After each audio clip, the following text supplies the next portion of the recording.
कैमूर जिला के रामगढ़ थाना क्षेत्र अंतर्गत मिले 4 से कटी हत्याकांड का खुलासा। पति पत्नी और 2 बच्चों की हत्या कर शव के अनेकों टुकड़े कर नदी व नहर किनारे फेंकने के मुख्य आरोपी गिरफ्तार।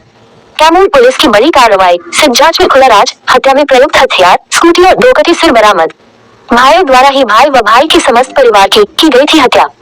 यदि हमारे चैनल एबी न्यूज को सब्सक्राइब नहीं किए हैं तो निष्पक्ष व सत्य खबरों के लिए हमारे चैनल को सब्सक्राइब करें। विशेष जानेंगे इस दुर्दांत हत्याकांड के संदर्भ में कैमूर आरक्षी अधीक्षक हरिमोहन शुक्ल से। पर पहले खबर पर एक नजर। कैमूर जिले के चर्चित रामगढ़ हत्याकांड का पुलिस ने सनसनीखेज खुलासा कर दिया है। आपको बता दें कि विगत 10 मई को रामगढ़ थाना क्षेत्र अंतर्गत दुर्गावती नदी से 2 सिर कटा शव सुटकेश में मिलने से क्षेत्र में हड़कंप मच गया, जिस संदर्भ में प्रशासन द्वारा जांच किया ही जा रहा था कि 2 दिन बाद रामगढ़ थाना क्षेत्र अंतर्गत ही भादे गांव के नहर के समीप से 2 सिर कटी लाश बोरी में बंद कर फेंकने का मामला प्रकाश में आने के बाद क्षेत्र में दहशत मच गया। लोगों द्वारा अनेकों तरह की प्रयास लगाया जाने लगा, जिस संदर्भ में कैमूर आरक्षी अधीक्षक हरिमोहन शुक्ल के द्वारा मोहनिया आरक्षी उपाधीक्षक प्रदीप कुमार के नेतृत्व में विशेष टीम का गठन किया गया। विशेष टीम द्वारा मामले की जांच के क्रम में यह पाया गया कि भाइयों द्वारा ही कुछ अन्य लोगों के सहयोग से भाई की पत्नी व 2 बच्चों की निर्मम हत्या किया गया। आइए विस्तृत जानते हैं आरक्षी अधीक्षक हरिमोहन शुक्ल से। तो ये आप सभी अवगत हैं कि एक अत्यंत दुखद घटना हुई थी। दिनांक 10 मई को दुर्गावती नदी में 18 टुकड़े सबके विभिन्न अंग के टुकड़े मिले थे।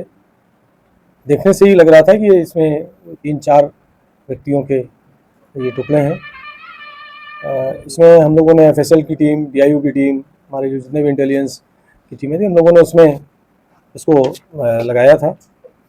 और आप अवगत है कि 12 तारीख को फिर अभेदे जगह है कर्मनाशा नहर के बगल में, वहाँ पर 2 बोरियों में फंसे हुए बंधे हुए 100 के टुकड़े बरामद हुए थे। सबसे आश्चर्यजनक ये था कि कहीं किसी क्षेत्र से किसी मिसिंग की इस तरह की सूचना नहीं थी। सीमावर्ती जिलों में भी हमने संपर्क किया, अपने जिला में भी सभी जगह खबर पहुँचाया, लेकिन कुछ भी इसमें पता नहीं चल रहा था। ये पुलिस के लिए एक बहुत बड़ा चैलेंज था। लेकिन इसके बाद हम लोगों ने कुछ हमारा सर्विलांस इनपुट थे, कुछ इसमें हमने तकनीकी अपनी चीज़ें उपयुक्त की। और जो स्कूलों में बच्चे मिसिंग थे, क्योंकि जो 100 बरामद हुए थे उसमें 2 बच्चों के 100 लग रहे थे कि 2 बच्चों के, तो हम लोगों ने स्कूलों में, आंगनबाड़ी केंद्र में बच्चों की भी मिसिंग और सब चीज़ें पता की। फिर धीरे धीरे कंफर्म हुआ कि यह डहरक गाँव के एक निवासी हैं कृष्ण मुरारी गुप्ता, उनके घर में तालाबंद है और वो पूरा परिवार अनुपस्थित है। उसमें फिर हम लोगों ने और कुछ अपने इलेक्ट्रॉनिक सर्विलांस और अपना जो मैनुअल इंटेलिजेंस है उसके माध्यम से हमने पता करना शुरू किया और चीज़ें धीरे धीरे करके खुलती गई। हमको लोकल लोगों का भी इसमें बहुत सहयोग मिला है।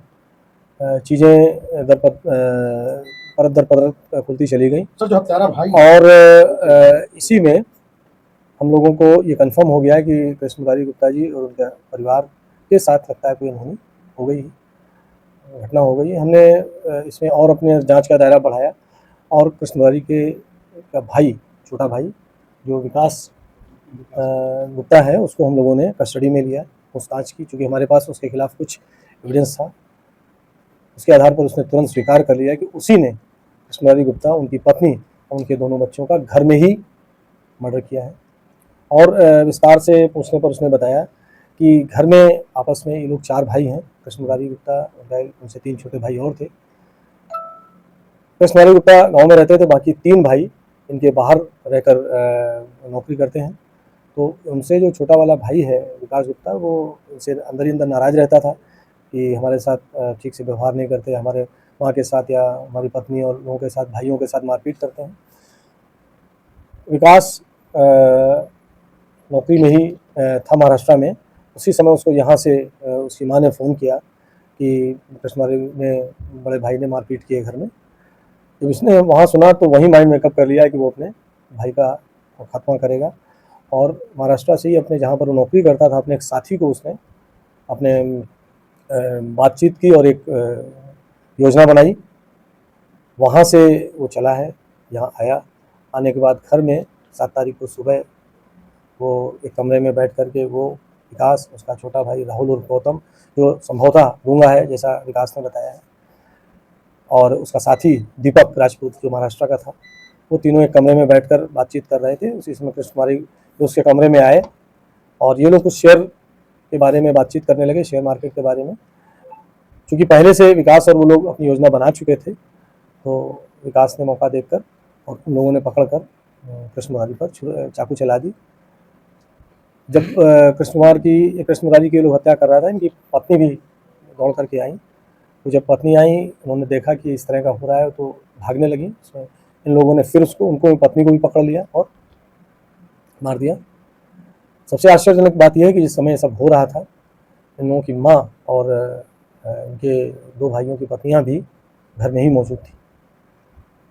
11-12 बजे के आसपास दोनों बच्चे भी एक एक करके घर आए। तो विकास ने और उसके भाई, छोटा वाला भाई, तो उसने मिलकर उन दोनों बच्चों की भी हत्या कर दी ताकि ये राज न खुल पाए। इसके बाद उस शव को ठिकाने लगाने में लग गए और दोनों भाइयों ने मिलकर उसके एक कमरे में सारे शव को रख करके छोटे छोटे टुकड़े की अटैची में उनको पैक किया और रात में अपनी ही स्कूटी से इन लोगों ने शव को इधर उधर फेंक दिया। इसके बाद ये लोग नेक्स्ट डे सुबह विकास, उसका जो भाई तथाकथित जिसको कह रहे हैं गुंडा, और जो पूरी घटना में साथ में शामिल था, वो उसकी माँ और दोनों बहुओं में से विकास की पत्नी और बड़ी वाली जो बहू थी, उसको उन लोगों ने एक दिन पहले ही उसकी मायके में विदा कर दी थी। नेक्स्ट डे ये लोग महाराष्ट्र चले गए। विकास का जो दोस्त था जो महाराष्ट्र से आया था, वो 7 तारीख को ही दिन में निकल गया था, अकेले ही वो महाराष्ट्र लौट गया था। गिरफ्तारी के बाद जब इन्होंने पूरी घटनाक्रम बताया, उसकी निशानदेही में शव के 2 सिर बरामद कर लिए गए हैं। 2 सिर को उन्होंने बताया कि अकोढ़ी पुल से उन्होंने नीचे नदी में फेंक दिया गया था। हम लोगों ने अभी तक काफ़ी प्रयास किया है, लेकिन वो 2 सिर बरामद नहीं हो पाए हैं। घर का जब हम लोगों ने सर्च किया है, तो घर में एक इनकी ही निशानदेही पर एक कट्टा बरामद हुआ है, गोलियाँ बरामद हुई हैं और घटना में प्रयुक्त जो चाकू है जिसमें ब्लड लगा हुआ है, वो चाकू भी बरामद हुआ है। घटनास्थल पर भी काफ़ी खून बिखरा हुआ था, दीवारों पर लगा हुआ है। यद्यपि घटना करने के बाद दोनों भाइयों ने और परिवार ने मिलकर उसे छुपाने का प्रयास किया है। जिस कमरे में इन लोगों ने उस शव को काटा था, उसमें सीमेंट डालकर कुछ वो किया है। दूसरी जगह भी धुलाई सफाई काफ़ी कर दी है, लेकिन रक्त के जो कण हैं और दाग हैं वो स्पष्ट दिख रहे हैं।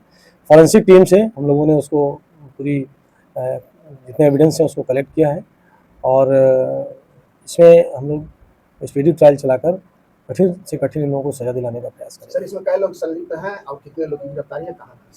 देखिए, एक की तो गिरफ्तारी हो चुकी है, हमारी कस्टडी में, और 2 लोगों की गिरफ्तारी के लिए हमने टीमें भेजी हुई हैं, डिफरेंट जगहों पर टीमें हैं और हमें उम्मीद है कि शीघ्र वो दोनों की हमने गिरफ्तार कर आप सबके सामने ले आएंगे। और तो 3 लोगों तो ये शव को मारने में शामिल थे। काटने में यही 2 भाई थे, उसके पहले ही दीपक चला गया था। लेकिन उसी घर में 2 बहुएं और जो मृतक है या जो अपराधी है इसमें, उनकी माँ भी उपस्थित है। तो बिना निश्चित तौर पर इन लोगों की सहमति भी है, तो जो अकॉर्डिंगली हम लोग उसमें कार्रवाई कराएंगे। टोटल कितने लोग सर अंदर से? हमने आपको बताया, अंदर से कोई भी नहीं है। गोली से मारा गया था या नहीं, चाकू से काटा। आपको सारी चीजें हमने बता दी, अब इसमें कोई कंफ्यूजन वाली बात नहीं है।